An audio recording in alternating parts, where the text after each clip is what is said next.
لوی بخون که الله تعالی په نامه سلامونه او نیک هیلې قدرمنو خدای چې ټول اوجه صحتمند اوسئ. ننګرهار حصارک ولسوالۍ ته راغلي یو او نن د حصارک مرکزي لیسه کې یو چېرته چې د اروخات سعادت خان کتابتون دی او همدارقم دوی ته موږ 100 جلده نوي کتابونه راوړي دي چې دا به دوی ته توضیح کوو تر څو محصلین او طالبین دې څخه ګټه واخلي او مطالعه وکړي. نو تاسو ته هم هیله ده چې تر پایه ما سره پاتې شئ او دا کتابونه به دوی ته توضیح کړو انشاءالله.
حاجي صاحب څخه او د بي بي خیریه بنسټ څخه په ډېرې مننې سره مننه کوم د ټول ولس په نمایندګۍ باندې زه ترې مننه کوم چې دوی موږ سره 100 جلده کتابونه مختلف النوع کتابونه د زده کوونکو دپاره مطالعې دپاره دلته راوړل او بي بي خیریه بنسټ کتابتون کې کېښودل کېږي چې د ارواښاد پرکمشر سعادت خان بابا په نوم باندې دا کتابتون نومول شوی ده.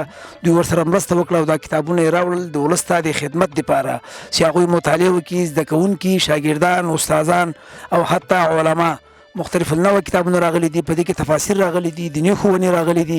دوی نه مننه کوو او بیا هم د دوی نه یو احترامانه خواهش کوو که څه په لاس ورتلل په واک کې ورته او استادانو سره دلته د بنسټ سره مرسته وکړي، کتابونه موږ ته راولېږي تر څو د موږ دغه ولس ډېر بېوزله ولس ده او د کتابونو نه استفاده وکړي. کتاب خو یو لویه ملغلره ده، په ارزښت یې انشاءالله د موږ دا ولس پوهېږي او پوه به سي. السلام علیکم ورحمت الله.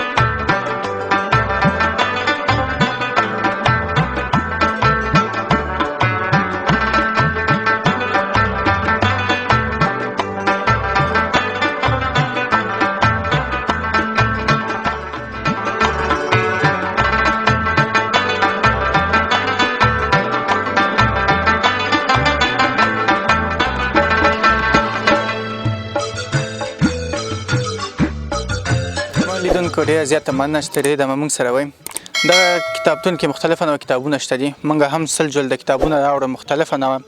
دې کې اقتصادي دي، اجتماعي دي، سیاسي دي، همدارقم اسلامي کتابونه دي او بیولوژي کتابونه هم شته چې همدارقم نور کتابونه به هم راوړو مختلفه. او هر څوک چې دا زموږ ویډیو ګوري موږ د دغه کتابتون کې مختلفه کتابونه راوړي دي. کولی شي د کتابتون ته راشي، د کتابتون څخه لیدنه وکړي او د کتابتون څخه ګټه واخلي او کتابونه ولولي او خپل مشکلات پکې رفع کړي. تر بلې برنامې تاسو ټول په لویه بخښنه کې الله تعالی سپارم. ښه وخت، خدای پامان.